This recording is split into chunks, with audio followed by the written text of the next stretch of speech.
With Kingsford Match Light, all it takes is a match. No lighter fluid needed. So, whether it's a backyard barbecue or a parking lot tailgate, nothing gets the party started like Kingsford Match Light Charcoal. It's the perfect charcoal for on-the-go get-togethers. Give your food a smoky barbecue flavor and give your crowd something else to cheer about. Kingsford Match Light Charcoal. Kingsford's fastest lighting charcoal. Visit Kingsford.com.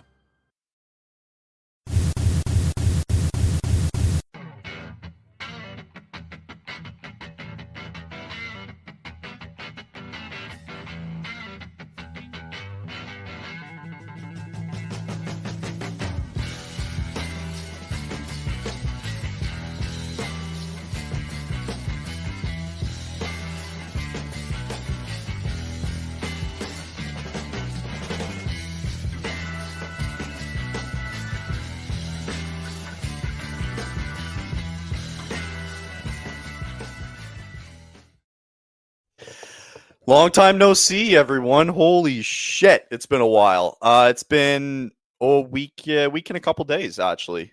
It's been a hot minute. It's been a long time. It feels Been a like hot more like minute. 2 weeks, honestly. It kind of does a little bit, not gonna lie. Yeah. But super glad to be back. Glad to be back home. Thank God, finally. Overall, it was. I know we didn't talk much before we jumped on, but it was an awesome trip. It was great. Like got a lot of skiing in. Saw some wildlife, which was pretty cool. It was fucking cold every day, but that's okay. It's fine. Saw an owl. What do you expect? Like, what did you expect? Yeah, well, I saw an owl. That's cool. What was Wait, the last... snow owl? Was it a Yes. snow owl? It was like white and gray. It looked like. That might be a snow owl. Yeah, I think it was a snow owl. Which, fun fact for anybody that doesn't know, it is one of the few owls that you cannot have as a pet. Like, as much as people want to be Harry Potter every 2 seconds, you can't, because they will hurt you. Like they will visit. They're looking for food, man. They can't live in that type of like captivity. It's not that thing. But a cool one I'll show you here. Like on Friday was the day we were leaving, this past Friday, right? And that apparently was the day that we saw everything. So like you can see in this one here, like there's elk. Nice. I know people for listening. You probably Canada's version of deer. Yeah, so we saw elk right beside the road, just whatever, minding their own business. Yeah, we saw an owl, which was cool. Saw a fox, which was cool. What else? The mountain sheep too. Okay. Yeah, that was really cool. So we saw a lot of wildlife. Where was this specifically? It was mostly outside of Banff in a town called Canmore. Nice. Yeah, it was really cool though. I heard Banff is a very like big touristy place. So you know what's funny that we learned? That was my 4th or 5th time being there over the past my whole life. Yeah. So my dad loves skiing out there, and I've been very cordial and very happy to tag along with him, and we go and ski at Lake Louise. The funny part is like you expect it to be busy in the winter there because of the skiing attractions, right? You got mountains on mountains there. There's about 4 or 5 different mountains you can go to in a span of like 45-minute drive, right? Sure. We were talking to a guy on the chairlift on the way up on one of the runs, and he goes, "Man, the busiest time is summertime. It's a zoo. Really, 4.5 million people were in Banff in July last year. Wow, it's unbelievable. There's still snow there and everything. No. Oh, in July? No. The snow is usually there until like May. I think even close to June. Like their snow lasts a while, right? Wow. Okay. Yeah. So, but the funny thing is like I've been going there now a couple of times. If you go in the winter, there's not a lot to do unless you're a skier or a snowboarder. And if you want to go in the summer, great, but you got to deal with so many people, right? And the hotels are all booked up. Yeah. So I'd rather go in the winter personally. 100%. Winter is such a fun time to go. The thing is, I'm not even a skier or like a snowboarder myself, but like I would still go to stuff like that just to experience like seeing it. To say that you've been there. Yeah, just to say that I've been there. Because in New Jersey, like we've been getting a lot of snow recently. Like we just had like 50-mile-an-hour winds that knocked down several big trees, which is crazy. I'll show you another one here. Yeah. It's not fun, but like No, I mean I've always wanted to check out some place like that, go to like a lodge and stuff like that. So like it's really cool. And So, considering that I'm probably going to be starting school up in upstate New yes, York, Syracuse, yeah. I'll be a lot closer to places like that. Yeah. Speaking of the snow, you mentioned it. We came back. I'll tell you about the flight in a second too, and then Yeah. we'll get to some news because it was Did you hilarious. did you take a bus back but took a flight there? Yeah, Or so my mom picked me up from up north. She came and visited for the weekend, brought me down. I can drive people. It's just easier because I don't have to take a bus and it's expensive as hell. It's you like don't have to pay $100 for like anything? a 3-hour ride. It was You stupid. don't have to pay anything for your mom to drive you back. Ridiculous, right? Yeah, okay, I'll Right. buy her dinner, whatever. Right. But yeah, no, I took a bus to their place, and then from my parents' place to the airport, it's 45 minutes, and it's not Toronto. It's in a smaller town that can still fly out to Calgary, which is great. Oh, Um, but you mentioned the snow. When we came back on Saturday morning, yes. holy shit. I Just heard to give you about this. perspective, like it when I went out to help snowblow, Mhm. no joke, it was up to my nipples. No, like, and you can see Oh, it was Jesus. so. I have never in my life seen snow hit that high. And then I come up north expecting more. No, we got less. It Yeah. makes no sense. But yeah, I don't know if it was the same for you. We got hammered. No, it was more just like depending on where you were in New Jersey, it was either rain or snow or a combination of both. We didn't get a whole lot, Mm, as much as the weather people tried to like make it seem like that was the wind the last 2 days has been the big thing. And crazy. like our whole street right now is blocked off because a big tree from across the street fell down onto a bunch of the telephone wires. Now, what's ironic is that we are one of the few houses that is not on the same grid Right. as the rest of the houses on this street. So even though when it knocked down, we were like one of the few houses that still had power. So we have been fortunate that we didn't lose power. We didn't, we could still like use everything, but like it is unfortunate that Yeah. that happened. But like they're working on it as we speak. It took them 2 freaking days to get over here and do it, but they're doing it now. So hopefully, maybe by the end of today or tomorrow, it'll be It'll all be, good. But I yeah. did see, because obviously we're going to talk about the Four Nations today. I did see that prior to the game between Canada and Finland, I think it might have been John Cooper said that Canada didn't even get in to Yeah. Boston until what, like 6 S- a.m.? 6 a.m. Sunday morning because 6 it's a.m. such Yeah, a torrential. It was the worst winter storm in, I don't know, 50 years, I think. yeah. It was incredible. It was unbelievable. And yet we were dealing with sunshine out west and we were like, "Oh man, that sucks timing wise." Yeah, but Yeah, hey, I mean, I mean, Canada didn't use it as an excuse. They yeah. They almost you had to use can't it in a as an excuse. tournament like this. You can't use it. Now, I will They say almost that. did. Yeah, I will say that if they blew it yesterday, I feel like people would have made that an excuse, which Oh, I don't agree with. 1,000%. No, But you can't. You you can't know, use that as an excuse, right? no, Um, no, yeah, then last thing, real quick story that I thought was, and I want your opinion on it more or less, sure, but so we took WestJet, great airline. never heard of it, but okay. Well, I guess it's more of a Canadian thing, but anyway, WestJet, I'd have to look WestJet, it up. look it Keep up. talking, Anyway, I'm gonna look it up. so flight times weren't Oh, fantastic going there and coming that's back. So going oh, really? there, it was 6:30 in the morning, Oh, cool. right? And we landed at like, I don't know, It's a 10 o'clock. Canadian-based airline, FYI. Yeah, so So there that's you why go. I've never heard like, I could probably use it if I was going I think it's only in Canada, like, I think you can only use it to fly to other places in Canada.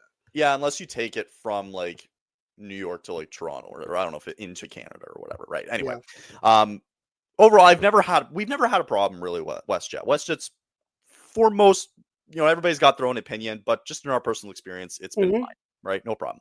mhm. So flight times weren't great, right? So we left out of a small town called Waterloo at like 6:30 in the morning, and we landed. Is that where the seltzer comes from?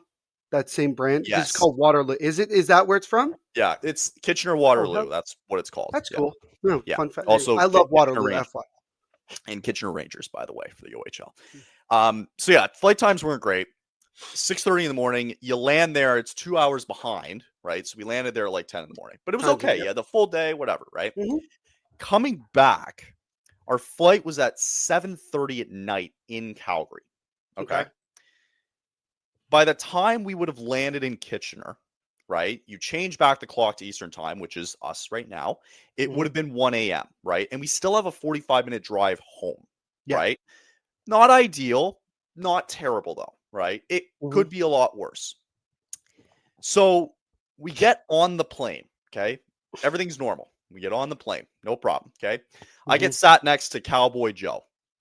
And this guy was full blown, and I commend him. He was full blown, like he had the black hat, he had the red shirt, he had like the black vest, he had everything. Okay. And you know what? He had a mustache that looked like Austin Matthews. Incredible. So that wasn't the moral of the story. I just wanted to mention that. Yeah. He was a very nice guy, right? Cool. We get on the plane, we all sit, right? Probably sitting there for 10, 20 minutes. And then they go on the microphone and go, so there's just a bit of a maintenance issue. We're going to try to fix this as quick as possible, whatever, blah, blah, blah, bullshit. We'll be out on the runway in 10 minutes. I'm still like, okay, whatever. Like, it's not a big deal. Whatever. The captain comes out of the cockpit. Oh, no. Gets on the microphone and says, everybody's got to deboard the plane. Right? We now had to move to another gate. And we didn't take off until 9:30. So 2 hours later, we didn't land until Eastern time zone 3 a.m. We got home at almost 5 a.m. Sucked. But I want your take on it. Sure.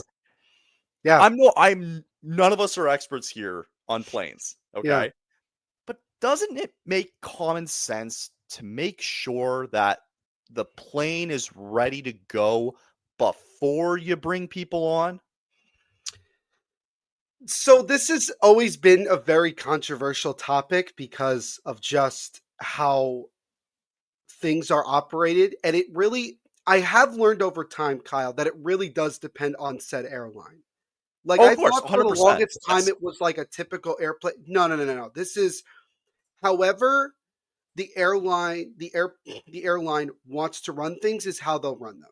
Sure. So the way that I look at it from that perspective, and like, I don't know WestJet from God, like, I don't know, like it sounds like Spirit Airlines to me, like the same vibe. I don't know, but it's not the reputation is not as bad as Spirit. Right. Yeah. What I have learned is that the later in the day that you fly, the more likely you're going to run into problems.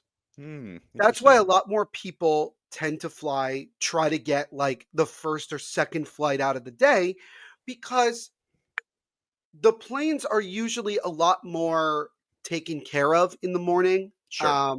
They're more, especially during the week.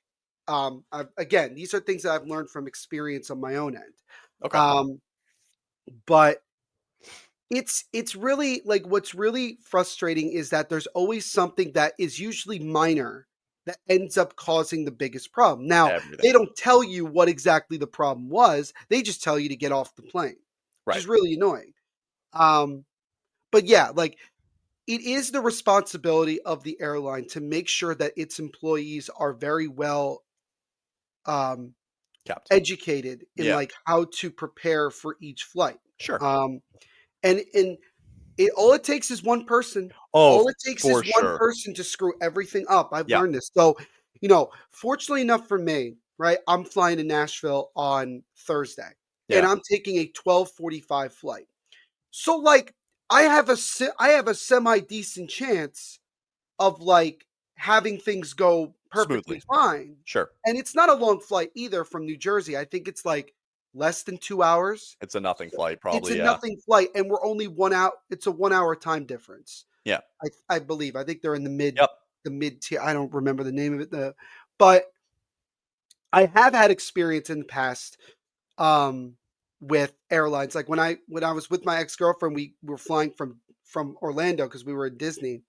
The flight, I think we changed flights like 3 times. Oh, not like, but because they kept like, there was just delays because of a storm that was happening on the East Coast, not on the East Coast, but like in like Philly and New York and New Jersey. Yeah, that was there. It was like so brutal. And we were originally supposed to leave at like, I think like 7 in the evening. So like not a big deal.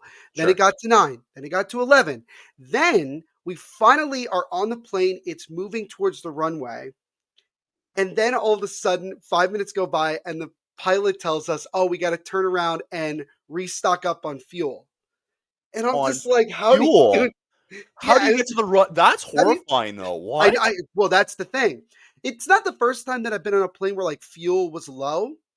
I've been on one where I was flying out of Phoenix and we were in the air and they realized they were low on fuel, so we had to freaking turn around and go back. Realize that, man. It's like it's awful. It's awful, but it's less horrifying when you're on the runway because then like if you run out of fuel, you're just stuck on the runway. Yeah. But if you're like, in the air and you're low on it, it's like, well, better kiss your lucky stars goodbye. Fuck. And with what's been happening right now, I don't know if you've been noticing with some of the well, we saw what happened at Delta, right? With Delta, Toronto to Minneapolis. There was one that ended up upside down. I can understand. I mean, look, is there worry on my end with flying? Like, yeah, absolutely, considering what the hell has been happening. But I also look at it as like, how frequent is this happening? What is the likelihood that it actually is going to happen? Like, there's so many things. Yeah. Flying in general is way, way too much of a hassle many times. Absolutely. I don't know how these NHL players deal with it, especially if there's delays. I don't know how it's crazy. Also too, like they get their own private jet. But still, like then you have the situation like with Canada did where like you're not getting into Boston until 6 a.m. But that's out of their control too. Like, I know, but like that's what I'm saying. Like you have that anxiety of like, there's nothing you can do. There's literally nothing you can do. So it's kind of, it's an interesting experience. It's not fun. And you know what? Like, what? Like after bitching, complaining about it, it's like, okay, you know what? Thank you for telling us now and not right. Right. Like that's right? Or like an hour, like you're sitting there for maybe an hour and a half and nobody's telling you anything. And then they finally tell you. Yeah. Like you'd rather they just tell you up front. Yeah. Just so that your expectations are already like, all right, this is probably not going to go well. Yeah. And honestly, whatever. It was fine at the end of the day. Yeah. Like you get home and all is good and that's what matters. So overall, great trip. Thought it was a funny experience, but overall it was breaking news, by the way. Okay. Let's hear it. Involving the Four Nations. Charlie McAvoy is out for Thursday's game. Okay. Final. So let's due to an upper body injury. I actually have the card up here. Let's just dive right into it then. So gearing up for a final here on Thursday. We'll kind of go back a little bit and look at the round robin because we haven't really had a chance to talk about the games beforehand. But yeah, you mentioned it, right? We talked about before we jumped on McAvoy, all of a sudden he has a bit of a collision yesterday and now it hinders it going into the final. So it's amazing how the events change from Saturday to Thursday because Canada being without Cale Makar was big. It played a big part. Yeah, it played a big part. I thought they played well defensively in his absence, despite it being a pretty close game for the majority of the game. I blame Binnington for. We all blame Binnington. I'd be honest with you, like the goal he gave up to, I think it was Dylan Larkin. No, Guentzel to Guentzel on Saturday. The Guentzel goal. I was like, that was like, dude, come on. You can't let that go through. No. Being without Cale Makar is big for Canada. Mm-hmm. I would almost make the argument it might be bigger for the U.S. Thursday in this different scenario to not have McAvoy in this lineup. So now that we see that, now we're getting ready for Thursday's final. Mm-hmm. Two things that I'll throw your way. One, now that we get the breaking news that McAvoy is not out, how big of an impact in your eyes is he going to be? So that's number one. Okay. Number two, Jack Eichel mentioned it yesterday after the game, where this is going to be he's been in Stanley Cup Finals, he's won the Cup, he's been in the Olympics. This is the biggest game. Maybe not the Olympics, World Juniors or World Championships. I was going to say, I think World Juniors or something. Yeah. Sorry. Mm-hmm. He mentioned it afterwards where he goes, this is going to be the biggest game of my career. Mm-hmm. Does this have the same feeling for a lot of guys being the biggest game of their life for Canada and the US coming up on Thursday? Yeah, so to answer the first part of the question with Charlie McAvoy, it's huge. It's huge because, look, you already had lost Quinn Hughes before the tournament even started, which would have made a difference, on the back end. Then you're losing Charlie McAvoy. So you're already shorthanded going into this defensively, which is unfortunate. You're losing two of your better offensive defensemen, guys who can, make plays with the puck. McAvoy is also physical, which I think losing that type of just losing that is unfortunate, is really unfortunate. So the United States, who I thought didn't play that poorly of a defensive game last night in their 2-1 loss to Sweden. Yep.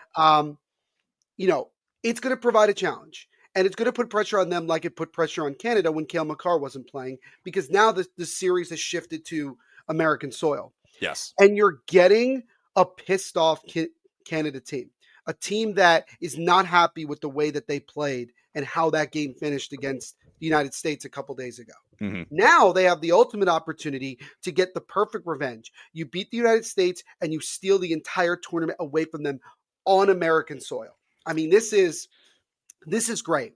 This is great. Yeah.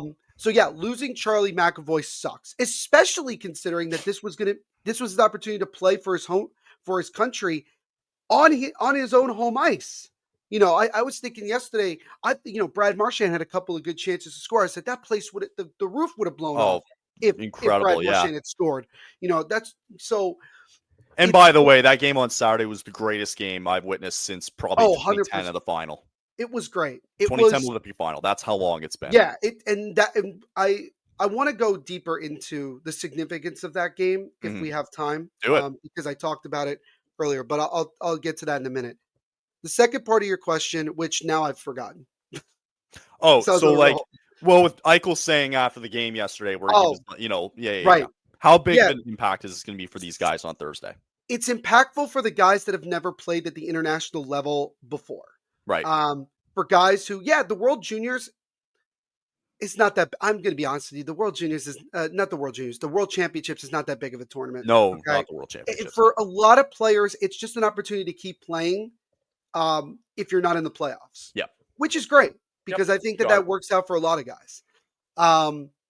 But I think when you look at the significance of this game, right? You look at the fact that it's obviously USA Canada. You have two amazing hockey rivals. I know that people don't want to bring politics into sports, but the reality is that with someone who runs the United States wanting to do certain things to Canada, I think that adds. It was a collision course. It adds a level of hatred. It adds a level of discontent. Of course. Then you have obviously the United States really being super physical against Canada, and I think Canada wasn't 100% expecting that right off the gate. But it sent a message. And now everybody's hyping. Absolutely. And everyone's been hyping up the United States this whole tournament. Oh, this is like the best United States team we've had in a long time, which is true. This is the best United States team on an international level that we have seen since 2010. Now, unfortunately, what happened in 2010 is something the United States wants to avoid going into this game. Yeah. And so I agree with Jack Eichel for a lot of guys that have never been in an opportunity like this. Now, I think their opinion might change next year in the Olympics. Maybe I'm wrong, depending on how things go. Mm-hmm. But for guys like Jack Eichel, Matthew Tkachuk, who was on the broadcast yesterday, said the exact same thing. Brady Tkachuk, Jack Hughes, Austin Matthews, all of these guys were children the last time that the United States played, from the men's perspective, a super meaningful game at the pro level. Because obviously the United States has played Canada in World Juniors recently, and that's obviously big. But this is massive. And I will just say this. The NHL, you and I both know, Kyle, the NHL doesn't always do a good job of promoting its product and making it really interesting for people to watch. Yeah. What happened on Saturday, what's happening going into Thursday, is exactly what the NHL has needed for a long, long time. I cannot tell you the amount of people on social media and in the streets were talking about what happened on Saturday. I was at a basketball game, a college basketball game on Sunday, and people around me were talking about what happened on Saturday between the United States and Canada.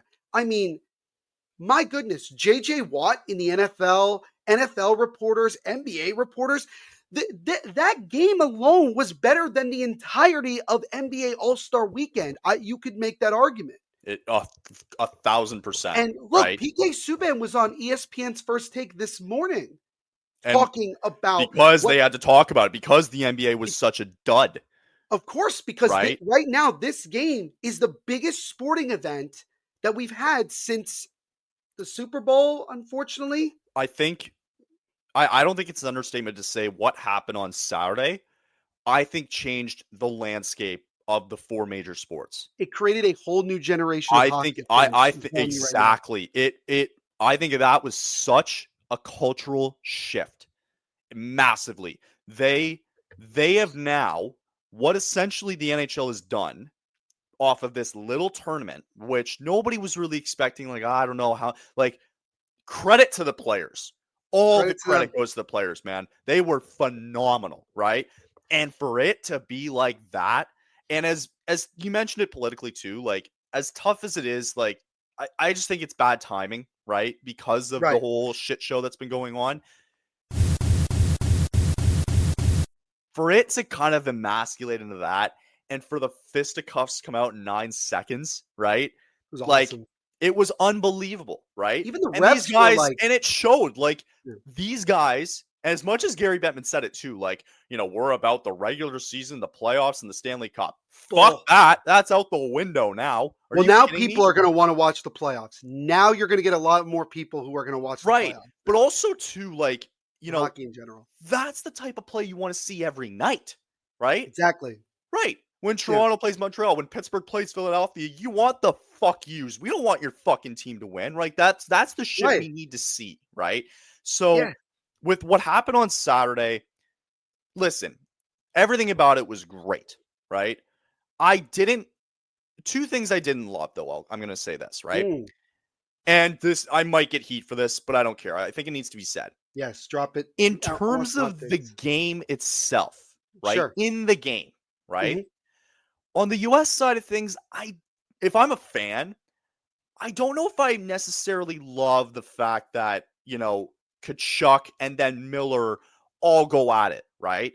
And mind you, they won the game, blah, blah, blah. It's great. I didn't love it in the sense that you lose those guys for the first few minutes of probably the biggest game up to that point of their lives, right? You lose those guys for a couple of minutes. Canada, ergo, has a power play. They eventually go off of it. McDavid scores when they're still off the ice, right? So 100%. You want to set the tone. They did it physically. They came back on the ice, and that was great. That reminds me so much, like when you said that, that reminds me of that scene. Did you ever watch Shoresy? Yeah, I just watched it last night. Do you remember like the scene where, like, Shoresy set the fucking tone? Yeah, let's set the fucking set the tone, and that's what they did. I gotta find it. Someone clipped it, said Brady and Matthew Tkachuk in the locker room before their game against Canada and said, let's set the fucking tone. And you know what? Like, yes, like, I'm not disputing it. It was great. Like, for them to do, like, of course, for them to do that, like, it's a big moment for them. And I totally get it. Right. Yeah. Just as a fan, just on the side, I'm just kind of like, okay, but you lose these guys to the first, like, 5 minutes, depending how long. If the whistle never blew, they could have been out for the first half of the first period. Matthew Tkachuk did get banged up from that. And he did get banged up. So it's like, okay, there was a little bit of repercussions from it, right? Still great. Not disputing it, right? The other thing that I didn't love after the game was over, even before the game, right? It is political, but it was bullshit of the Canadians to do that at the anthem. I think it's weak. I was actually going to bring that up because I know that's been a topic of controversy. So I want to hear your thoughts on that. Yeah. No, it was horseshit, and we're better than that, right? Because if you remember a long time ago, I don't remember when it was, but it was I don't know if it was in Montreal or wherever it was in Canada, but they were singing the national anthem for the US, and the mic got cut out, and the Canadians picked it up. Like, that's who we are, right? That, I don't think, displayed who we are on Saturday. And I was really disappointed with that. The other thing I was disappointed too on the US side of things afterwards, right? Two things. Just reading everything on social media just made it feel so disgusting afterwards. Like, that's the kind of, like, I love the rivalry. I love everything about it. But the fact that it came at a really bad time and politically it got involved, it kind of sucks, right? And it's like, you got to That's read out all of the this players' shit. control. I mean, that's out of the NHL's control. Oh, They for didn't. sure. There's nothing they can do about it. It's the people at the end of the day on social media. And it's the part of me that just, it kind of sucks, right? And you know what? I mean, you can't control anything about it. It's whatever. It's free speech. You can say what you want, right? But at the end of the day, it's like, it just takes it away a little bit. Like, man, like, we had such a great game, and for all that shit to kind of spew out on social media afterwards was just kind of like, it just felt gross afterwards. Yeah, I mean, you know, to say that I'm surprised would be, you know, a lie, because I knew that there was going to be a lot of tension We all because knew. of it. Of We course. all knew. Yeah. Do I approve of what the Canadian fans did? No. But at the same time, I also get where they're coming from. Oh, like, sure. that was kind of the way I felt about the whole situation. Was, it's not great. I don't like that. And I think certainly for the United States, it added fuel to the fire and just gave them more motivation. You essentially, that's what you did. You gave more motivation. 100%. Exactly. I think it'll be interesting to see if the United States fans on Thursday do the same thing. I don't think they will, because that just isn't something that I'm not trying to. Oh, they'll do it. Oh, well, I know, but I know, like, I don't know. It's kind of a foregone conclusion. I think we are in Boston, so right. It just depends on how you look at it. I think that I think they're going to do it on Thursday. I just thought it was funny, you know, that the PA announcer was saying, in Boston, same thing that the Montreal guy was like, oh, like, please be respectful of people's national anthem. I don't know if you remember, but before the US-Canada game, they said that there was a moment of silence for maybe like 3 seconds, and you heard someone yell "F that," and then they started doing it anyway. And it was just kind of like, all right, you know, but like, this is exactly the problem. As I've always said, when you mix politics with sports, is that you get these really unfortunate situations. Yep. I understand that there's only so much that the NHL can do, and the players can do. But I don't like it when you start making this bigger than it needs to be. Oh, for sure. When you start using politics as another reason to hate another country. Yeah. So, like, that's what I'm worried. I don't want this rivalry of two great hockey superpowers to be focused on the booing of said national anthem, or what is happening between the president of the United States and the, you know, prime minister of Canada, or I don't even know if there's a shit show. Yeah. You know, it's a whole, there's just, it's all, it's not great. That's the way I'll put it. I wanted to give you a positive thing, though. I don't know if you saw this statistic. We were talking about the game on Saturday. Yeah. So this came from ESPN's public relations Twitter account. I don't know if you saw this image. It was quite awesome. NHL Four Nations Face-Off USA-Canada game delivered 4.4 million viewers on average. Now, it went up to 5 million at one point. That was the peak that it reached in terms of viewership. It's awesome. This is the most viewed non-Stanley Cup Final hockey telecast since 2019. So it's been a while. Wow. It's been a while. This is all based on what is called Nielsen Fast Nationals. I've never heard of that in my life. Don't know. It's the Nielsen family. Yeah. Other point to make. There was a plus 473% watch rate for this over ESPN's World Cup of Hockey USA-Canada game back in 2016. There was a plus 369% versus NHL on ABC's average game per this season. Yeah. And as mentioned again, the most viewed non-Stanley Cup Final game since 2019. That right there, and this is coming from ESPN. This is not like NHL's account. This is ESPN telling us that, holy crap, this was an unreal game to watch. And I've been scrolling through TikTok. There are people who are not even hockey fans. They're like, yo, I'm trying to get into hockey now with all this. It's fucking wild. It's wild. Bonkers. And I'm so proud to be a hockey fan, because finally I feel like the hockey world is in the center. It basically took a giant dump on the NBA All-Star Weekend, which was a Pro Bowl joke in the NFL, which is a joke. I wish we could talk. I wish this was an NBA and podcast, frankly, I don't know. Do you think it's better? Like, I think I would make the argument this is still better than the MLB All-Star game too. This tournament, 100%. Yeah. I think it took a shit on all all the major sporting events for break, like the All-Star break wise. It was a huge turn. It's a massive cultural landscape.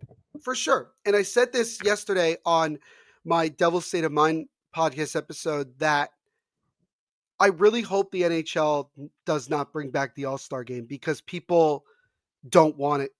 I'm just being honest. There's a lot of people that don't want it. A lot of us diehard hockey fans don't give a rat's what about it. Well, yeah. Well, I was going to quickly say, like, now what they're doing is next year, this might change because you get the Olympics next year, right? You do. The year after that, the World Cup of Hockey comes back, right? Huge, right? However they want to do the teams, whatever. Year after that's going to be the Olympics. Every 2 years, it's going to be World Cup of Hockey, and it's going to be the Olympics the way it fucking should be. The All-Star game is dead at this point. Dead. It's waste of time. It is a waste of time for all the players. And, like, again, full marks to the players because they don't. I think for them, after waiting for 9 years, credit to McDavid, where he's like, I might not get another chance. What if, who knows what's going to happen, right? They play like their lives are on the fucking line every single time they meet because they don't know when the next time these two teams are going to meet. And it's going to be different players. This, for all we know, I don't know, does Crosby play in the Olympics next year? This could be it for him on Thursday, right? Who knows? So the fact that the full marks go to the players, right? Who were questioned before the tournament. Are you guys going to show up for this? And they fucking executed it beautifully. They did a phenomenal job, right? I mean, this was they nailed it on the head. And I think I've said before that I feel like the NHL is very tone deaf to its own fans.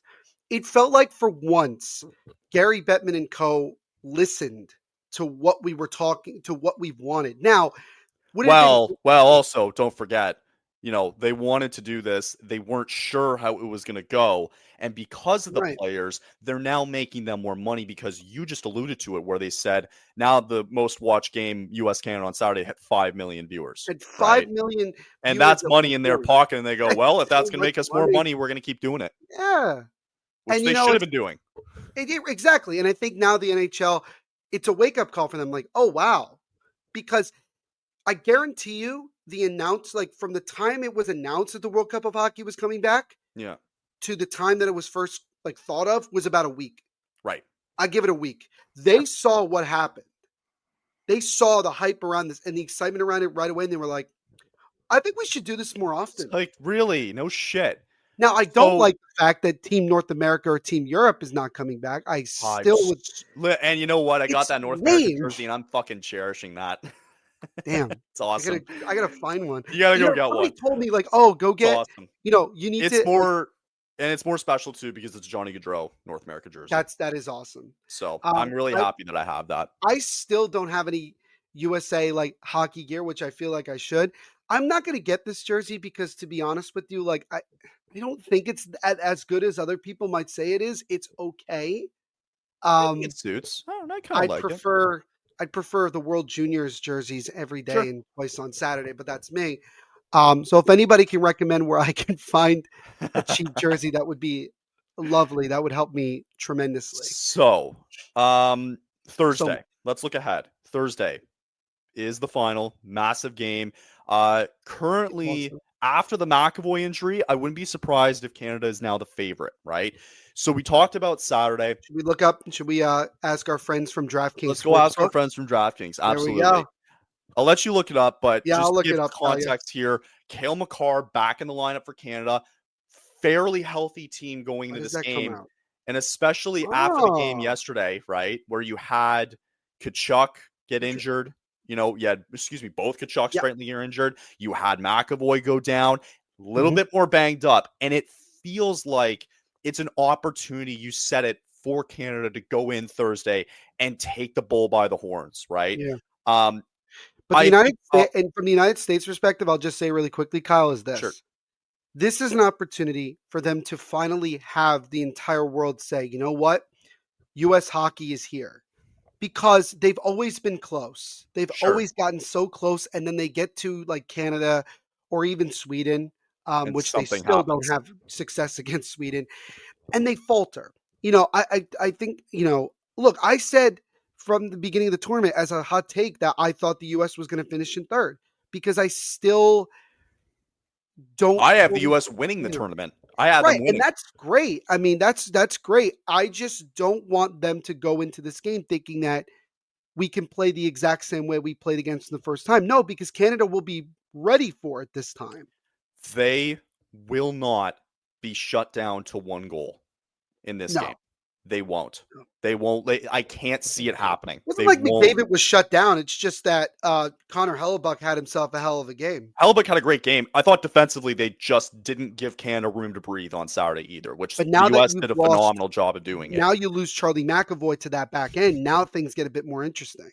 It does get very interesting. And it gets more interesting because how healthy is the U.S.? Is that going to necessarily matter, right? They're not very healthy. Do you think the Bruins had a lot of say into this and said, nah, pull this guy out. We need him healthy going forward? I think they did. It wouldn't surprise me if they stepped in and said, fuck that, we're taking him back.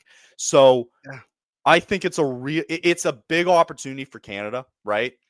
And the other thing I quickly wanted to say about Saturday was that for the U.S., like everybody online afterwards being like, oh, it's like all high and mighty and stuff. And it's like, okay, fair. They won the game fair and square. They deserve to win that game because of how well they were structured defensively. And they were able to make most of their opportunities against Bennington. Fully agree. It's like, okay, well, let's pump the brakes here a second. You still got to get the job done, right? You won a round robin game. Great. It happened before in 2010. Look at how it finished, right? It's happened before in World Juniors. And frankly, I think the U.S. in the World Juniors has kind of encapsulated Canada a little bit because of how shit they've been. But now you got a chance to, like you said it too, they now have a chance to cement themselves as one of now the top dogs. Not that they haven't been, but the success on the world stage, and it's a perfect opportunity to go up against Canada to do it, right? So I think predictions for Thursday, I'll say this. I can't see Canada getting I cannot see them getting held to less than a goal this Thursday. I can't see it.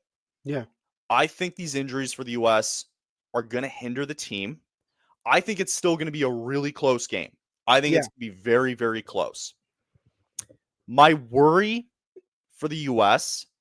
is the longer this game drags on, I feel like the fatigue and some of the injuries that these guys have been nursed with, right, might come into play. Because I think Canada has been a little bit more healthier. It might be, and I might be totally wrong about that, right? I just feel like the longer this game goes on, I still feel like I'm going to give the edge to Canada. I'm not being biased or anything, right? Because again, I took the U.S. to win this fucking tournament. Had those injuries not come into play, and with McAvoy being out going into Thursday, I would give the edge to the U.S. because I think they're a more complete team. And the biggest question on Thursday, and we've all been saying it for Canadians, does Jordan Binnington show up, right? And to be fair, he's for the goals that he's let in, he hasn't played that bad. It hasn't been awful. The goals have been pretty that have gone in. The Sweden game could have gone better for him. It could have gone better, for sure. It shouldn't really have gone to overtime, but it is what it is. Yeah. John Cooper said that Binnington's going to give this team a chance to win. And that's essentially what he's been able to do, despite some of the duckling goals that have gone in.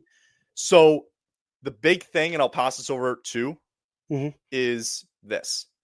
They changed lines Monday against Finland, right? They stuck McDavid with Point and Mark Stone, right? Braden Point with Connor McDavid looked really, really, really, really good on Monday. And that's the scary thing. The scary thing they were able to do with Finland, they were talking about it, and they said the defense is different than the U.S., but they were able to pick their poison, right? You don't want to deal with that lineup? Fine. Go deal with Reinhart, McKinnon, and Crosby on that line, right? And they had Sam Bennett, Marchand, and I think it was Konecny on the right side. Konecny on that side on the fourth line, and they were able to do damage too. So I like Canada in this. I think it's going to be a 1-goal game. I think it's going to be really close, but I think you alluded to it best. It's a pissed off attitude. I think they're going to be ready to go, and I think they're going to be out of the gate ready to go too. And I think whatever juice that this team has left, they're going to pump the shit out of Makar, Morrissey, McDavid, McKinnon. The top dogs are going to be the reason why this team finds a way to win. If they don't, then the U.S. will come on top. But for now, I think going into this, I think it's going to be close. I don't think they hold them to 1 goal. I think it's going to be still a very low-scoring, tight game. I like 3-2 Canada. So to go back really quickly, our friends at DraftKings currently have Canada as a plus 1.5 underdog going into this. I don't like that. USA's 1.5 favorite. That's about as updated as I could get. Over under for goals, 5.5, by the way. Okay. Plus 100 for over 5.5 and minus 120 for under 5.5. And then the money line for both teams is minus 110. So that's courtesy of our friends over at DraftKings Sportsbook. Use our code, by the way, THPN. Bet $5, you get $150. I was getting to the ad read. I was getting there. Well, I'm helping you out because we're 45 minutes into this thing and we haven't done it. And this is the longest we've gone. We'll give your prediction. We'll do the ad read and then we'll move on. All right, cool. Right. So for me with the United States is, look, there's no question on my end that there is concern and there's worry because when the United States recently from the professional level has been when they've played Canada, a lot of the times in the last many years, it hasn't gone well. And it always feels like the United States is just one little bit off from knocking them out, from knocking them off. Right. And obviously you have guys that are hurt. So you don't have Charlie McAvoy. Matthew Tkachuk, when asked if he's going to be ready to go, he said that I think they asked him, are you healthy enough to play? And he goes, I'll just tell you that I'm really excited to play. So the answer to that is no, he's probably pretty banged up, whatever he's dealing with. Brady Tkachuk, And real quick, just ask a question. Sure. Like, so he got hurt from the fight on Saturday. I believe that was what happened. He tried to keep going, and then he tried to keep going, then he was on the bench, and he kept saying, I think he mouthed the words, I can't go. So who knows what exactly he's dealing with. Brady Tkachuk, that awkward slide into the net seemed, to hurt him. I don't know what he's dealing with. I think Austin Matthews is fine. I think quite frankly, they didn't want to play him. Man, how outside of the Mitch Marner overtime goal, I haven't seen Marner or Matthews much in this tournament. Matthews has been very non-existent, which is really surprising because you would have thought that he would have been one of the guys. He might be the biggest X factor going into Thursday. He might be. If he gets a goal, that might really pump up the United States. I mean, that might get them really jacked up. Yeah, he's got to get going. He's got to get going, man. He's been slow, I think. Even though he's had a couple of good games, I think Jack Hughes needs to find the back of the net because you're sticking him on a top line, playing a winger position, which I would argue is a better fit for him than being a center, which I would like to see the Devils maybe consider that moving forward. They won't, but I want to consider it. Jack Hughes, even last night, I thought played well. He had a couple of really good chances. It just, Sam Ersson just had himself a really good game. He was also playing on a line with JT Miller and Jay Gensel, which, Jay Gensel was good. I think JT Miller is okay. Very much okay. The United States has to look at this game like they're the underdogs. And I think that maybe some people might look at them that way, considering that they're banged up right now. I think they do. I think everybody sees it that way now. And so the United States has to look at it like, we're being disrespected again. We're being doubted again. Yep. Now we got to come out and prove it again. And for the United States, if they can win this tournament and beat Canada twice in this tournament to win it, I mean, is huge for what it is. And you're playing on your own home ice. You're playing in Boston. You're playing in the United States. You know that it's going to be a pretty big United States crowd. You have to go out and empty the tank. You have to this is the last game. Yeah. You got to empty it all now. You got to go balls to the walls and play well. And you mentioned Jordan Binnington. There's something that you did not mention that was mentioned by Pete Blackburn on Twitter, who is a diehard Bruins fan, by the way. Okay. He said that this is not the first time that Jordan Binnington is walking into a win-or-go-home big game at TD Garden with everything on the line. That's right. And that is true. So Jordan Binnington has familiarity playing in a game of some similar magnitude in that arena. Yes. Connor Hellebuck, who's had a very strong tournament, do you count this as similar to a Stanley Cup playoff game? You can. So. Oh, absolutely. You have to. Absolutely. There was questions going into this tournament. Was he going to be able to play well? And he has so far. But now it comes down to this game. Everything is on the table. Everybody, if you're even a smidget of healthy, the guy's playing. So if even Matthew Tkachuk is only 75% good, he's playing. If Brady Tkachuk is 25%, he's playing. There's not a debate on that because these guys want to win. These guys want to. This means something to them. So the big thing for the United States is you have to feed off of the crowd.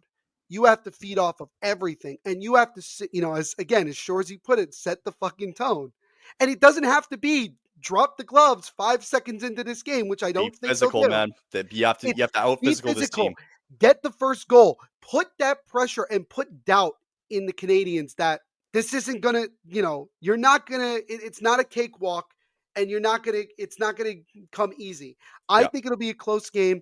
I think it ends up being a 4-2 win for the United States with an empty netter. Fair. That's just the way. So it could end up 3-2. I think an empty netter comes. And I just think it'll be, it's going to be an interesting, and I'll tell you this, I think the game-winning goal comes from Kyle Connor from the Winnipeg Jets. Okay. Because he's played well on a third line, but hasn't scored yet. But in these type of games, Kyle, as you know, it's always people you don't expect that end up the ones that make the big play to win. It's happened quite a lot, right? And it's the people that you don't expect to do it, right? I think Dorsey gets a goal for Canada. I think it's going to be a power play goal at the top of the Do you think Marchand finds a way to score in his own building? Yeah, I think he does. I think he does. Because I think that he's going to get an opportunity to put it in the back of the net. I think this time he's going to take it. Awesome. So yeah, the way the US are going to win this game, it's going to be through physicality and pure will. And for Canada to win this game, it's going to be by their speed and skill. I think that's just the. Would you argue that was the game plan for both teams going into the first matchup? No, but I don't think Canada was expecting that start. Right. The US threw them off guard. And even though McDavid scored, the U.S. still stuck to their game plan. He did. And it worked, right? I don't know if that same game plan is going to work Thursday. Because last thing, and I'll get to an ad break, you want to best Canada at their own game, you got to beat them twice. You have to beat them twice. You have to beat them twice. You can beat this team once. It's happened before at the Olympics. Many times. Happened so many times. I've seen it. But you want to beat this. You want to beat this team down. You got to beat them twice, right? And they will earn so much respect from the hockey world to do that. If they were for sure. Because it you're talking about going up against the country that it's their sport. Sure. And what this is going to prove if the US win Thursday is now they're even Steven, I think, going forward. I don't think that and I didn't like the way that US fans were putting it, we're now at the top of the world. It's to be fair, history has dictated that Canada has kind of dominated this throughout. And I'm not trying to showboat or anything, but it's just there, right? No, that's just facts. That's not even showboating. That's just facts. What this is going to prove, though, if the U.S. win on Thursday, is now that every Olympics and international tournament now going forward, the U.S. are going to be at the exact same level as Canada. Right. That's what that's going to prove. That you now have. I even would say it's still too even back in the Olympics and all that, it's still two of the most dominant horsepowers on the international stage. Yep. It now puts them at even level, right? Because you managed to have one good tournament, right? I think that's one fair meaningful to say. tournament where you beat Canada meaningful twice. Tournament. Yeah, including the championship game. So it'll say a lot. It's going to be interesting. Yeah. I get why this game's on Thursday. You want to give both teams an opportunity to rest up a little bit. Because again, a lot of these players, they haven't had a chance to rest. They didn't take a break like the rest of the league did. They don't get a chance. They have no chance. They're not going to get a chance until the summer, essentially, for a lot of these guys. So it's unfortunate. The only thing is that, I know that most teams are returning to practice today. I think the Flames are today. too. I might be wrong. Everybody gets to return today. Everybody gets to. Yeah. Someone told me, by the way, today that like this is the day where there's going to be like 10 trades. I'm like, no, nothing's happening. All right. Everyone was hyping up like trades were going to happen during the Four Nations. Nothing happened. Right. We had one minor trade between, I think, the Penguins and Blues, and that was about it.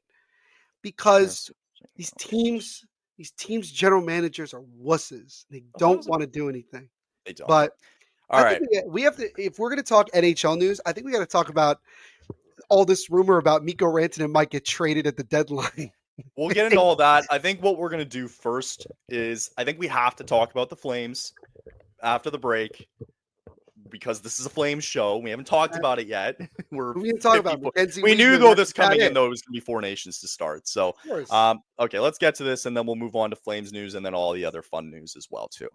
The NHL season has been predictable as a puck rolling on its edge. No one knows where it's going, but that just means there's time for your favorite team to figure things out and games left for you to get in on the action at DraftKings Sportsbook, an official sports betting partner of the NHL. It's super easy for first-timers to get started. Try betting on something simple like picking a team to win. Go to the DraftKings Sportsbook app now, select your team, and place your first bet. And if you are new to DraftKings, listen up. New customers bet $5 to get $150 in bonus bets instantly. Download the DraftKings Sportsbook app now. We use code THPN. That's code THPN for new customers to get $150 in bonus bets instantly when you bet just $5. It's only on DraftKings. The crown is yours. Okay. Very quick side note here. By the way, the Bruins were the ones that put out the statement about they 100%. 100%. They definitely said, no. Fuck that. We're pulling. He's not playing. Yes. Side note here. I saw the news this morning. I know this is just baseball stuff, but Vladimir Guerrero Jr. has not reached an extension for the Blue Jays, and he's going to be a free agent. And it's going to be a Met, okay? Everybody, it's going to be a Met or a Red Sox. All I have to say to that is fuck Ross Atkins and Shapiro. They both need to be kicked to the sidewalk. They're fucking donkeys. Watch the Blue Jays have like a really good year this year. Peter from 6 and the 6, I quoted him this morning because he made such a good point on Twitter. I had to say something to him where I was like, yes. He said, if you're willing to put out money to Soto and Ohtani, but you can't extend Guerrero, get the fuck out of here. And you didn't even get one of Soto or Ohtani. Get the absolute fuck out of here. Okay. So let's get into Flame stuff for a sec because we haven't talked since their kind of debacle going into the break. So they were 1-3-1 after the Morgan Frost and Joel Farabee trade. So they stumbled in. The Leafs hammered them on the Tuesday. The Avalanche just simply took over on the Thursday. And then on Saturday, they blew a 2-0 lead with about 4 minutes to go in the third period, evidently getting a point, losing to the Kraken, and are now outside of the playoff picture, 3 points behind the Vancouver Canucks, still very much in the conversation because a win and a Canucks loss, you're 1 point behind. You know, it's not a huge deficit, right? But the fact that they were up by 5 points, not too long ago, and now being 3 points behind is like, well, you got to give credit to the Canucks playing well. So, excuse me. So after the break, it's going to be... Schedule is brutal. It's a brutal test for the Flames, but I think it's needed. It's a brutal test for the Flames. So whose idea was it? One home game and then go right on the road. What did Well, so the Flames have had home games for the last 2 weeks, right? Fair. So the lucky part is that, okay, you get San Jose coming out of the break, right? At home. The upcoming road trip looks like this. Yeah. Washington, Tampa Bay. At Washington. These are all away games. All away games. This is actually all their road trip ends right at the deadline. A day before the deadline, okay? Washington, Tampa Bay, Florida, Carolina, Philadelphia, Dallas. That is a brutal road trip.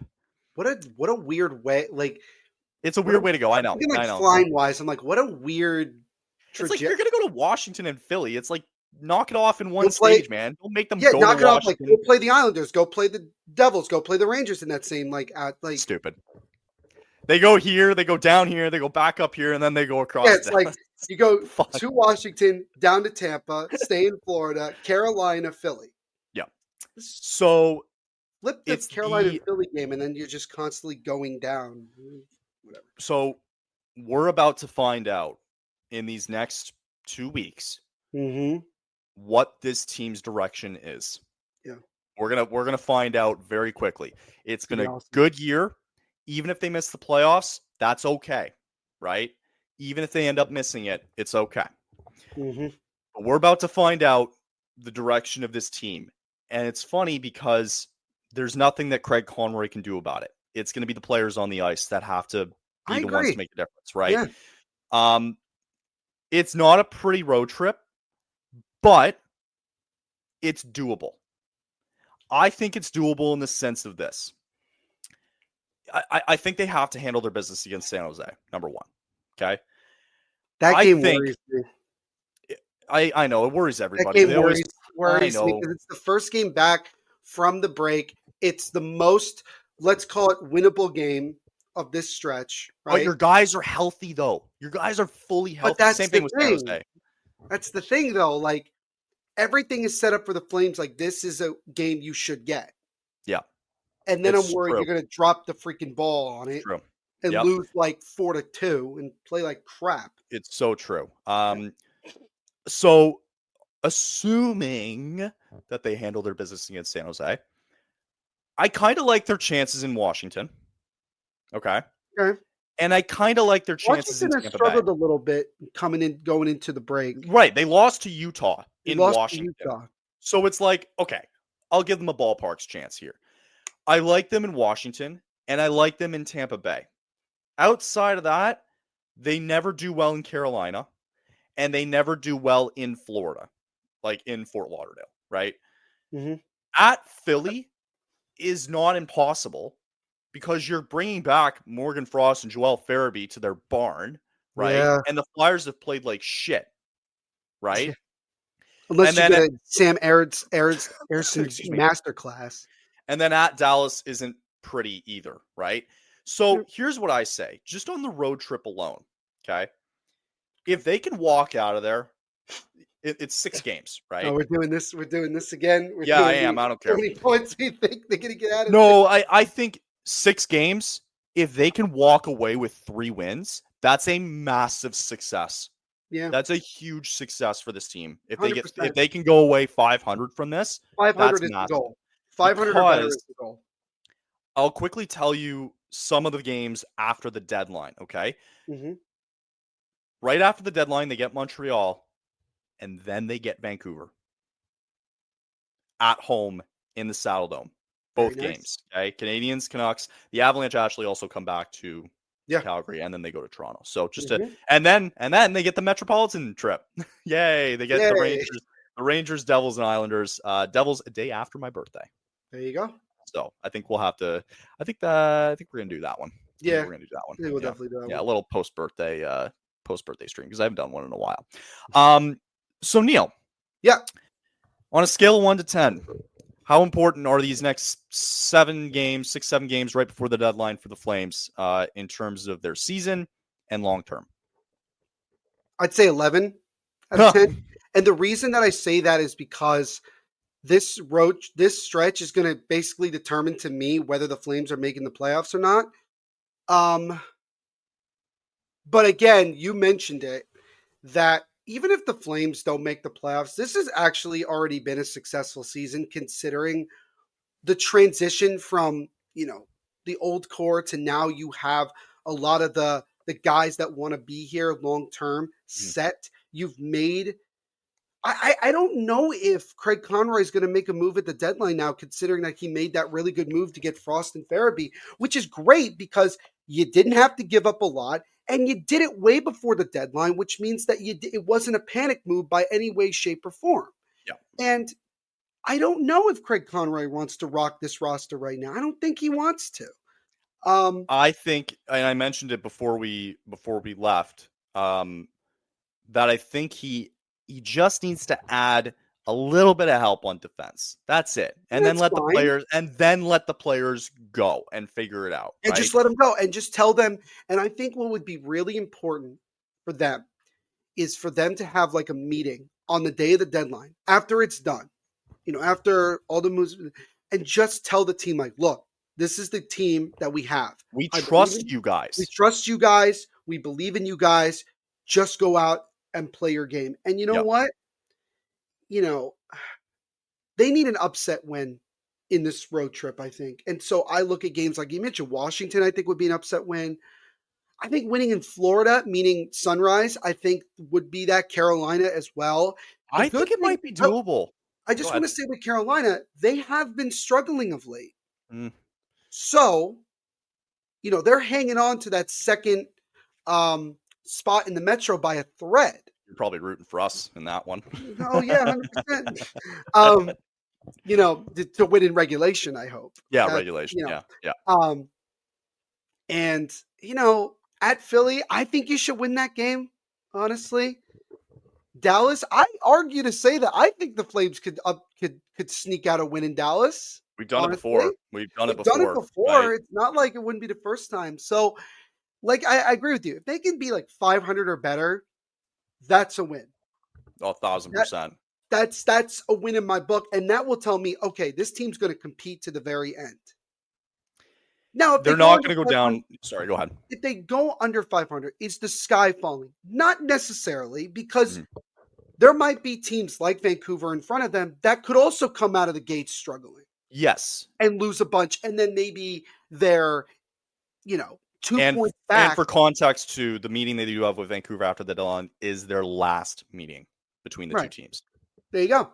And that's a big thing, considering it's going to be a run, a photo finish here for the wild card. So sure, this is a really exciting, time in terms of where the Flames are and where they can be by the time this is over, because they play a crap ton of road games in March. A crap. Yes. Now, the good news is that the Flames, for the most part of the year, have been good on the road, except recently they haven't been as much. But they started the year really bad on the road. They started right. I'm getting my things. Yeah. Started bad, but they've done better. But they've done better, which is good. There's just a lot of really tough games, but you know what? There's also games that they can get points out of. They can have success with. So you know what? There's no reason, the way this team fights, there is no reason for me to believe that this team can't go out there and get an upset win or two, get some points. I mean, even if you could walk out of every game, somehow out of all these games with at least 1 point, I consider that a victory in my book. Because even after it's a tough little 4-game stretch where they didn't necessarily play well at home, especially. Sure. They need to eventually go on a road trip, because that's something they really haven't been going on. This is the chance to do it, right? They're going to get a lot of road games coming up, and I'm kind of okay with that, right? But yeah, not even to mention Vancouver, the Kings are 5 points in front of Calgary. That's not a stretch either. And don't forget, they play LA at the end of the season, last game of the year, because they had to reschedule. Can you imagine if it comes down to that game? They had to reschedule that game, right? Oh, that was the Forest Fire. That was the Forest Fire game. They had to reschedule it. Shift it to the end of the year. Yeah. Actually, I don't actually. You know what? Let me quickly look here, because I think this game was already. Yeah, you know what? They play twice at the end of the year. Yeah, that game's already. So I don't know if it was already. It probably was already rescheduled. Yeah, they were already. I think they were already supposed to play LA as the last game of the year. So you play them twice. Play them twice at the end. Right. So look, big deal. On the grand scheme, I wanted to bring this up. Because it's been pretty quiet in the NHL land, right? But I thought the Calgary Herald did a really good job of formulating a path forward. Okay, what it could look like. Okay, for the Flames, I assume. For the Flames, yeah. Okay, cool. So here's what it is, right? So it's simple as this. So what should the Flames do? The answer is clear, and I kind of agree with this. Okay, so it's commit to Zane Parek's timeline. Okay, if he develops into a Hughes Makar level player, he'll be a cornerstone level talent. Build around that timeline, not the artificial urgency created by Wolf's excellence in net. Right? Oh, yeah. Very well put. Develop cohort. Okay. So they don't need to be discarded, but they need to be viewed as a future veteran support piece, not the core that will carry the team to a cup. Gotcha. Perfect. He's not the guy, but he damn well deserves to be on that second line. Right. Mm-hmm. The big one here, sell aging veterans, meaning Anderson, Kadri, and Coleman. And I want to get to that in a second here when I finish this up. These are players who won't be part of the next Great Flames team. If they can be moved for our assets that help build the team for the future, it should be considered. Keep the draft picks. Don't start selling the future. We know that. Flames are at a crossroads again. This time they need to get a long-term vision right. We talked about Anderson getting a long-term extension. And I think we were both pretty adamant that he was going to get a long-term deal, right? My views have kind of changed a little bit. Is it the Four Nations tournament that made you feel that way? No, not at all. No, not at all. Okay. Doing a little bit more reading, they can be big players in free agency. Okay. Because we get Mitch Marner. Well, I'm thinking about this, right? I don't know if maybe that would be fun if they were big players in free agency. I think. Well, it's funny because it sucked for Flames fans a little bit because if they wanted hope at Cale Makar in next year's free agency, kind of went out the window when Rantanen got dealt, right? Because they could have locked him down, and then they don't find the money to sign Makar, and he wants to walk, right? Yeah. So, and maybe he still goes free agency. I don't know. He can still he can extend right this summer. I agree in the sense that I don't love Anderson long term now. I'm kind of feeling that way now. Even after we talked about him getting the extension and being like, yeah, no problem. I'm starting to feel the other way because he's getting up there in age. He's on a phenomenal contract. He's going to get his money, right? You've already locked down Huberdeau to 10.5. And, you want to be, I think you're right. You have to, I think these veterans have to go. I don't hate it. Okay. I don't think you have to do it now. They won't do it at the deadline. God, no, they won't. No, God, no. Is it something they look at in the off season?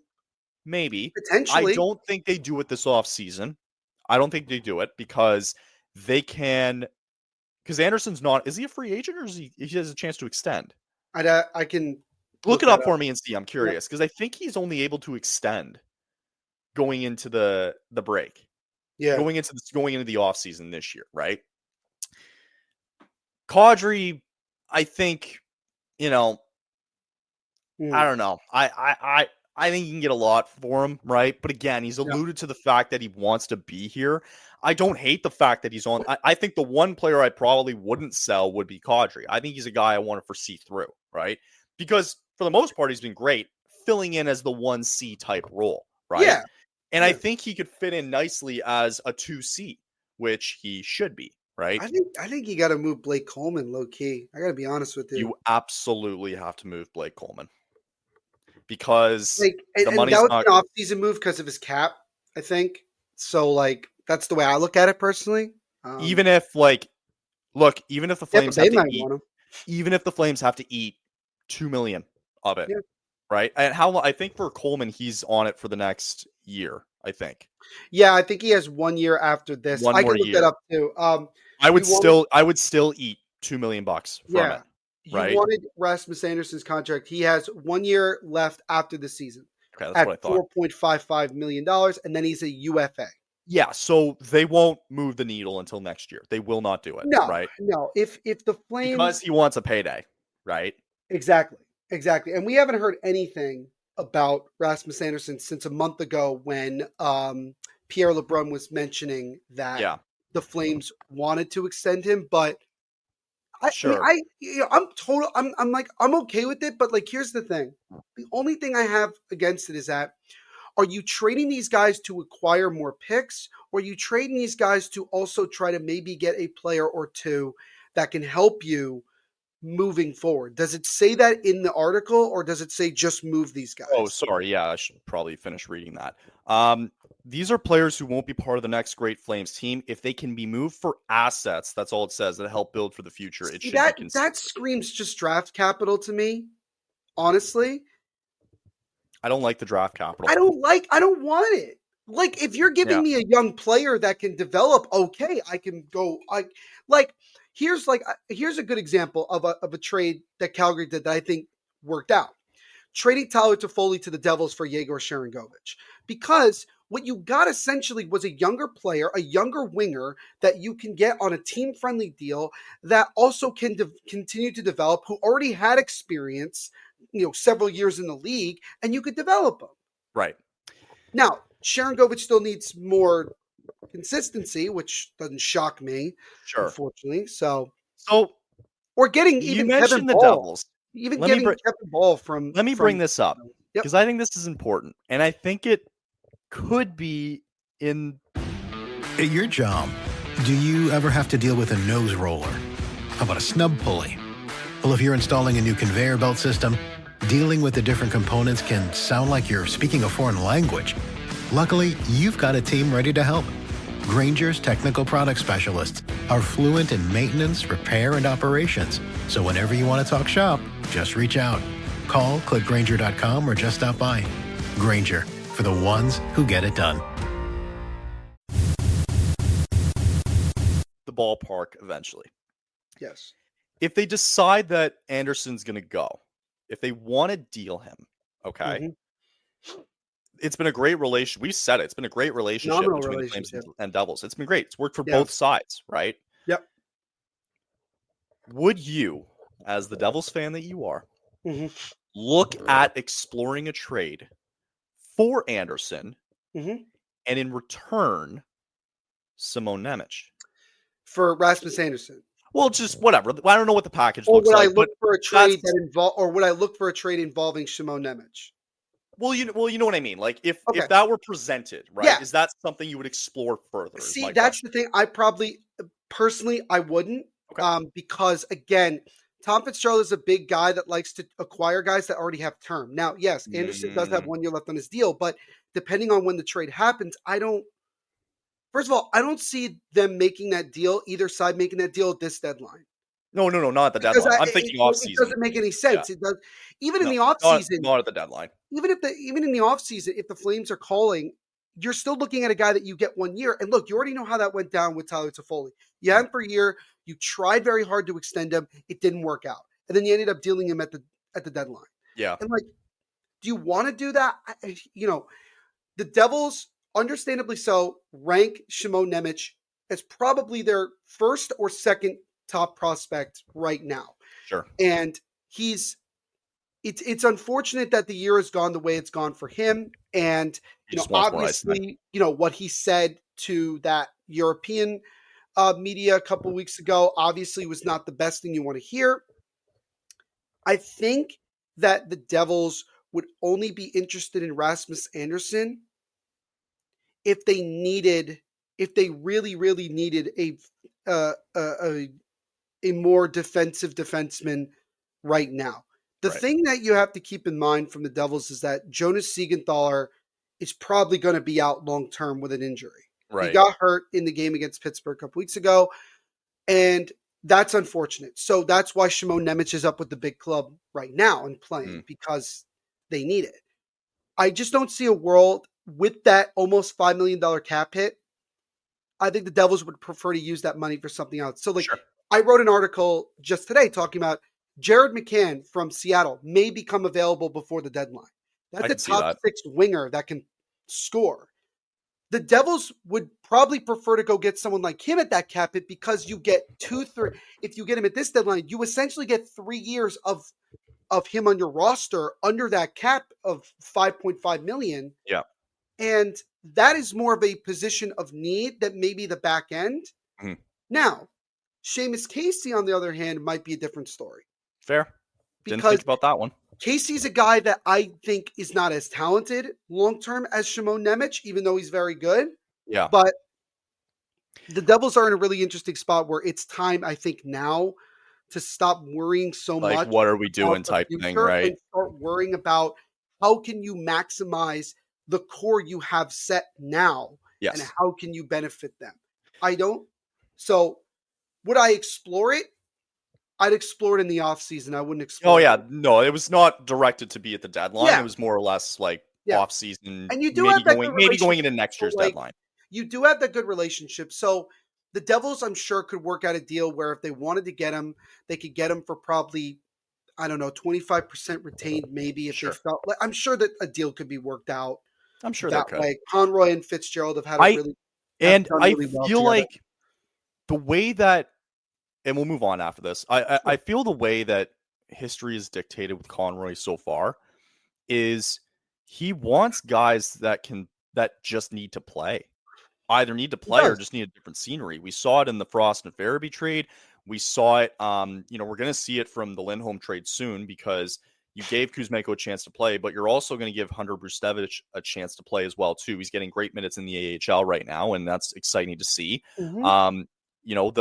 The Zane Parekh draft pick I thought was critical, and you hope that that's something that he's going to be the guy I think that you want to replace maybe Rasmus Andersson, right? And you have to look at it going forward. Like, is this really the team that we want to have? Like with Andersson and with Uyghur's going to be there long term, right? So I think Craig Conroy is going to continue to explore, and it might not be draft picks necessarily, because I alluded to the fact that their 2024 draft went really well, right? And then we're going to see the development, and based on what I've seen, and I'm going to see it on Friday because I'm going to watch Henry Muse for the first time. Nice. I think he's an exciting player to watch.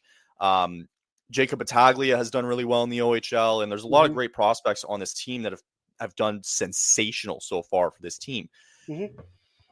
So I think if anything were to happen going forward with aging players that want to go out, he wants to find guys that are playing now. He wants to find like maybe a quote unquote island of misfit toys where there's just young guys who just aren't getting a chance to play because of the roster construction on some of these big teams already. I have a very interesting player that someone brought up to me. Someone mentioned it from the Devils' perspective, although I think it's very unrealistic. But if the Toronto Maple Leafs re-sign Mitch Marner to God knows what contract they're going to sign him to, there's an RFA that they have that's young that could very well be available for, trade or for even just trying to acquire him, and that's Matthew Knies. Because if you're going to give that much money to Marner, where is the money coming for Matthew Knies? Right. And I think with the salary cap going up, I think it's more likely we're going to see guys get qualified. Yes. That are going to get, no, that's not the word. Get, what do you do? They're going to get offer sheeted. Thank you. They're going to get offer sheeted. And the Flames do have a considerable amount of money. Right. And if they don't care as much about draft capital moving forward, if you're starting to focus on getting guys who need more playing time, I think Matthew Knies ain't a bad option to try to go after. But again, you're talking about an off-season type of move. Yes. But that's what I'm saying. I think Craig Conroy could look at someone like Matthew Knies and be like, he could come here and he would be playing a lot more, probably. Of course, yeah. And it feels like they're loading up the cap space to do something big eventually in the offseason, free agency wise, right? This offseason, you think, or just it'll come, right? Like, I think that, like you can get Young and you can get all these guys, but if there's one thing that's been in common with so many of these Stanley Cup winning teams is that they've made the big move, right? In order, we saw it with Tkachuk, we saw it with, with Vegas and Jack Eichel. Like, they've made the big move that they think is going to be necessary to put them over the edge and get to the finals, right? So I think the pieces are there. The pieces are absolutely there. It's gonna take. It's still gonna take time, right? It's this 3-year, 4-year plan that they're on. It's gonna take some time. I think eventually, what's gonna happen is, I don't know if Huberdeau is a part of that plan. I don't think he is. No, I don't think he is. But the biggest thing is that for this team, if they can find a way to get out of that in the next 3 to 4 years, it's huge. Right? I wouldn't look at Minnesota, man. Look at their buyout, and look with Minnesota. They're second place right now. Yeah, and I think that look at St. Louis, and like, granted, I know that. Look at how St. Louis handled the whole Brandon Saad situation, right? They worked on a deal that worked out for both sides. Where like the Blues aren't paying a huge amount. Yeah. but Saad gets to be a free agent and go eventually Wherever. to Vegas. Yeah. I think that you could probably do that with Huberdeau because of the fact that it seems like Huberdeau and the Flames have a good working relationship. And the cap Conroy goes up. seems to have a good working relationship with practically everybody. Yeah. I mean, did he rub feathers with Jacob Markstrom at the trade deadline yet? Yeah, he did. Fair. He did. So that's not great. It's probably forgotten about, though, let's be honest. But at this point, it is forgotten because, I don't think anybody on the Flames right now is pissed off, that Markstrom's gone, especially with the way Dustin Wolf is playing. Nope. I don't think. So the way that I look at it is simply that if you continue to have that good working relationship, it's going to make things just that much easier when the reality really comes and you have that heart-to-heart with Huberdeau and say, look, we appreciate what you've done, but, we're trying to move forward here and have space and everything for other guys, and we need to figure out what's the best course of action for both of us. Yeah. So. It'll be interesting, and the cap goes up. Cap going up makes things a lot easier for a lot of teams to do things. To buy out and a lot to offer whatever. We might get a lot of craziness over the next 3 or 4 years, which I think we talked. And we're here for it. I'm worried it might lead to a lockout. That's the only thing that so you wanted to talk about the Rantanen trade so last things. Well, there's a lot of interesting NHL news that has come out over the last couple of weeks. Let's quickly touch on that real quick. I just wanted to shout out Huberdeau got engaged too recently. So congratulations to him. And then very quickly before the NHL news, what did you make of Rasmus Andersson's performance in his debut last night for Sweden? I thought he was fine. Okay. He was there. I thought he was, he was contributing. Yeah. There you go. Nothing good, nothing bad. Defensively, and we'll give him that. He helped with that. That's about it. I'm glad that he was able to get into a game. Me too. Because I was worried he wasn't going to. Yeah, so I think we were all happy that we were able to at least see him in, and that's. I think that's great that he was able to get into a game. Yeah. All right, news. Yeah, so it's not really news. It's more just so. I always tell people take Bleacher Report with a grain of salt. Okay, just fair warning with this. Absolutely. There have been reports. Well, Frank Saravalli was the first one. He didn't report it. He just made a point of saying, there's been literally no news about Mikko Rantanen extension in Carolina. None. Right. There's been literally nothing talked about since the deal happened. Now, Mikko Rantanen also doesn't seem like he has fit in completely well in the Hurricanes lineup. Right. Jack Drury's been a lot better since, he got moved as well. And you could say the same thing about Martin Necas as well for Colorado. But there have been talks, and it was even mentioned when the deal originally happened, that the deal was done when it was done to give Rantanen an opportunity to fit in with the team, get a feel for playing in Carolina, the environment, the organization, and see if there's a fit there. And if they feel like that both sides can't come to an agreement, that Carolina may try to move him at the deadline. And I would say this. If Eric Tulsky ends up doing that, I'd be very critical of him. For sure. Because you made a big move in the first place. Yep.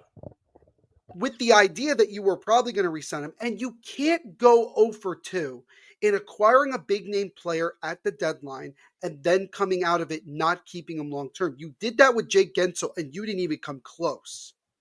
Now, from what I've been told, I cannot confirm this, but from what I've been told, the Hurricanes have been known to lowball a lot of players. Right. Whether it's because it's a lower market or whatever the case may be, wouldn't there be a big concern from from outsiders' perspective looking at Carolina if they ended up not keeping Rantanen and you go, how do you do this again and it didn't work out? And now he's going to play somewhere else. And they mentioned a couple of teams that, could fit a trade. And I'll be very honest with you in saying that if Rantanen were to get dealt at the deadline, he's going to go for less than what he originally was acquired. That's exactly what I was going to say. And that's the problem. So I would say from Carolina's perspective, it would be really stupid to move him because you're not going to get what you got. Yeah. Even if, trade, But the stupid thing is that, and we talked about it, you made the commitment to do this. You did. You're all in, man. You are essentially all in on this move, right? Yep.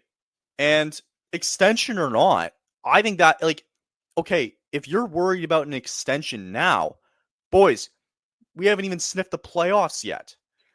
Get your minds right and you haven't even gotten to the Get your minds right and focus on the fact that, maybe we still need to add more, maybe another goaltender or whatever, because we need to do this. Like, they need to go get John Gibson. Like, John Gibson is whatever goaltender maybe. No, sure. I'm just saying, like, from the standpoint of, like, you're not, I'm sorry, but, like, I can't see the Hurricanes winning with the goaltending they have right now. I don't trust Freddie Anderson. Peter Kochetkov has had some good performances here or there, but in the last couple of years of the Hurricanes being good, they've constantly had to flip-flop goaltender. Remember that one year, what was it, 3 years ago? They had Antti Raanta and Freddie Anderson. They had to keep rotating them every freaking game because Anderson couldn't play well at home and Raanta couldn't play well on the road. You can't trust Anderson. You do that. Forward. You can't trust him going forward. You have it's just trading, like, the idea of it. Like, I don't think Frank Seravalli would have brought it up if there wasn't some speculation around that it might happen. Sure. So, like, I don't know. You can't do it. You can't. You've made the commitment. You're an idiot for doing it. Yes, you've made the commitment to doing it. And whatever pieces regardless of what you get back, you're an idiot. You fucked up. Okay, even if it hasn't, like, your sample size for this is so small. It's not even been a month, I don't think. It hasn't been a month. Actually, no, I think it's pretty close. You've made this, like, it's all on Tulsky at the end of the day because you made the move. You have made the conclusion. You've come to the conclusion that you're all in. You're all in to go win the cup, right? So even if they're talking about an extension, it's ridiculous. You need to keep your eyes on the prize here, man. Keep your eyes on the prize and focus on the fact that we got to go win. We have breaking news. Oh, fuck. Quinn Hughes is on his way to Boston as we speak. Fuck you. He might be replacing Charlie McAvoy. Bullshit. See, that's bullshit. That's not good because... That's bullshit. No, that is actually bullshit. That's bullshit. No. Hear me out. That's horseshit if that's the case. Because you told us that we can't, like, because Quinn Hughes, was he announced on the roster before the Four Nations began? He was announced on the roster, yes. Okay, maybe it's not bullshit, but still. He wasn't, to be so, very fair. I thought roster. So he wasn't, okay, so if he was announced on the roster, fine, okay. Wasn't Hartley the same thing? No, so Hartley was never announced on the roster, right? Because Cale Makar got injured. Was he... How was he allowed to play? I'm not criticizing. I literally from my understanding, it was that the only way they were, based on injury, if they needed to bring up a guy, it was so stupid, but he needed to be, because they were moving to Boston, he needed to be in the area. He needed to be that type of availability. They couldn't pull Mackenzie Weegar from fucking Mexico. Yeah. The only thing I'll say is this. The question that I have is that if we're going to go off that same route and talk about Quinn Hughes, the only thing that I can say that could be bullshit, but also fair based on that ruling, is that Quinn Hughes was already in Boston watching Jack play. Wow. So Paul Bissonnette says this. The league should just change the rule and allow any player to join the Four Nations. If Canada announced Tom Wilson, hockey Twitter would be fucking insane. This is about ratings. Bring in Matthew Olivier, for fuck's sakes. Is Tom Wilson Canadian? I thought he was American. He is. He's Canadian. Yeah. Really? I thought he was American. I don't know why. Quinn Hughes is coming. Quinn Hughes is now. Look, let me clarify something. Let me clarify something here so that people don't freak out. Actually, no, wait a minute. I'm wrong. No, it is Chris Johnson. Never mind. Never mind. It's legit.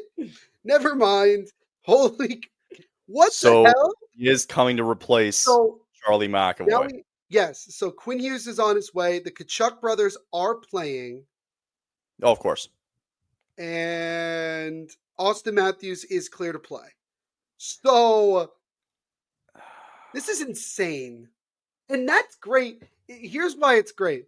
Now we add more drama into this game. It is good for drama. It's just like, now what'll be really BS is if he scores in the game. So, but that's the thing. Like, okay, even like, if let's just say he wasn't announced to the roster, right? Like, fucking, it's 4 nations. It's not. This isn't the Olympics. This isn't. When they set up the World Cup of hockey, right? Holy shit. Oh my god, this would set the fucking world on fire, right? But big time. Because it's a 4 nations tournament, Bissonnette said it perfectly. You're doing it for the ratings, right? Bring anybody you fucking want on this team, right? Like, that's the way it should be. It shouldn't be, Thomas Harley's right. It's like, he has to, like, there's rules to this. It's like, fuck that. This is just spark back the international game, and it has. It's like, bring fucking Tom Wilson in, man. Seriously. It is. It is fun time. I'm pissed that Wilson isn't here because we need him. So, yeah, I get it. I understand Quinn Hughes coming back because he's on the roster. Makes sense. That's fine, right? But just take out the rule, right? If your guy gets injured, bring anybody who's available to come in, right? Yeah. It should be their choice, right? Yeah. For a tournament like this. Yeah. If it's the Olympics, it's a different story. They have their own set of rules. And for when they set up the World Cup of hockey, it's going to be their own set of rules too. Right. And I think the other thing to keep in mind is that you can't fully knock on the U.S. for doing this if it was allowed. Because again, we're going off of the fact that the Bruins were the ones that announced that Charlie McAvoy wasn't playing. So essentially the Bruins said, no, BS on that. He's not playing.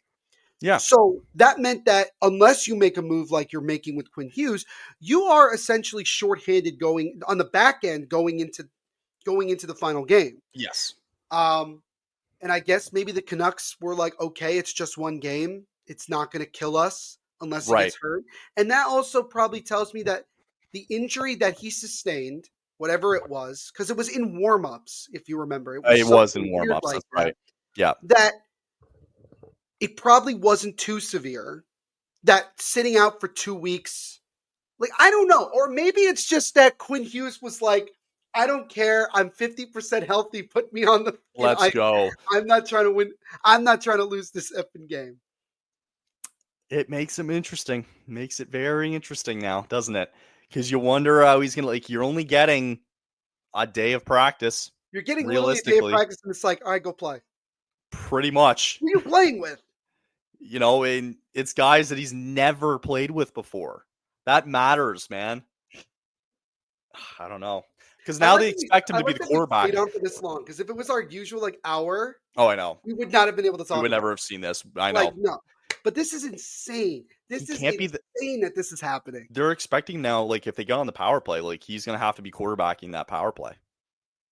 And now this will get more people to watch because now you get the Hughes brothers playing together with the Kachuk. The hype is now gone up significantly. Yes. Now, if only we could get Bob Wischusen to do the game on ESPN. That would. So Bissonnette goes like this. I'm not scared Quinn Hughes got added to the 4 nations. I think Canada is going to work the United States Thursday. Nate Dogg, Sid, McJesus, McCarr, Marchand ain't losing this game. That's a bold statement. Okay, so this is the difference between Bissonnette on social media and Bissonnette on TV. Because literally last night, he was saying that he was giving the U.S. a lot of credit. He was giving them this is still a very dangerous team. Yeah. And he goes on Twitter and says that. Did you know that Matthews was out last night? Yeah, I did. I didn't know that. I thought he was playing. He was dealing with a lower body injury. I don't know. But my attitude with him was that he's a little bit banged up. Whether you want to say it or not, last night's game didn't really matter in terms of whether or not the U.S. was going to play in the final game or not. Right. They didn't want to take any chances. And again, how much say does the U.S. have, and how much say is it from the NHL teams telling them, don't play this guy or this, that, and the other thing? Right. I don't know. Damn. Dang. So, do you think Jack Hughes is pumped up right now? Yes, for sure. 1,000%. Well, that's interesting. Woo! Damn. That's wild. Wow. Is Dustin Wolf gonna suit up too? Can you imagine? It's funny because I don't even like with how deep the U.S. netminer is. Like Dustin Wolf, he may never get a good shot. I don't know if he'll ever play. Right? It's unfortunate, kind of. Well, the way whatever. Hey, we have him. I don't Jeremy care. Swingan's playing. I don't know. He might have a better shot for us. Keep him healthy for us. It's just insane. Like, fuck! Wow! What a ballsy! What move. I think we'll do is this. What the hell? I think we'll go with our usual show to make up for a bit of lost time because I feel bad. I think we'll do a short show on Thursday, and then I think we're gonna do one Friday because I think we have to recap this game. Mm-hmm. So I think that's what we'll do. Elliot Friedman with the best tweet of the day. He goes, "This tournament is like the Royal Rumble. You don't know what's going to happen." That's right. Someone said, "Cue the music." Yeah, no, they're like, I love the. Oh, what is it? Oh, someone said Canada should bring in Zach Hyman to counteract. I think Hyman should have been on this team. Hyman should have been on this team. Yeah. No, and then someone said, someone get Leon Draisaitl his Canadian citizenship real quick so he can. and then you hit with like the rock music, right? Like does the intro. Holy cow! Oh my god! That's god! Funny. Yeah, dude. Like, right now, like the NHL has taken everything from like WWE to like everything and just like awesome. We are going to make this tournament everything. It's awesome. Now it's like, yeah, you have to bring in Tom Wilson, man. Like, someone gonna make the Michael Jordan newspaper post where it's like just Quinn Hughes, like 2 words, "I'm back." Bro, all right. That's a big pickup. Is that like Superman coming out? Like, is that like same vibe? It's like out of nowhere, just like it very well could be. Superman well could be. So I think we'll end it there. I guarantee you, he's gonna get on the board. And it's going to piss off everyone. Of course it will. There might be more news between now and Thursday's game. Who's next? Who's the next guy to come out of the... Carey Price is making his return and starting for Team Canada. No kidding. Can you imagine? Oh, no. Thursday we'll get you set for the final. We'll get everybody set for that. Round robin play is complete, and we will have a full reaction on Friday. We'll figure out availability and all that, but this is going to be a fun couple of days coming up, man. This is going to be good. Oh my god, dude, this is great. This is the drama that the NHL has been needing for years. All right, with that, that'll wrap it up. Crazy day. Neil, good as always. Thanks for coming back. Appreciate it. And we will, it's a short week, so we're going to get out a couple episodes this week. I think we have to. So we'll get out one for Thursday, and we're going to recap for Friday. So thanks for checking us out, listening to us. And we'll see you all on what's going to be a crazy day on Thursday. We'll chat then, and we'll see you soon. Peace.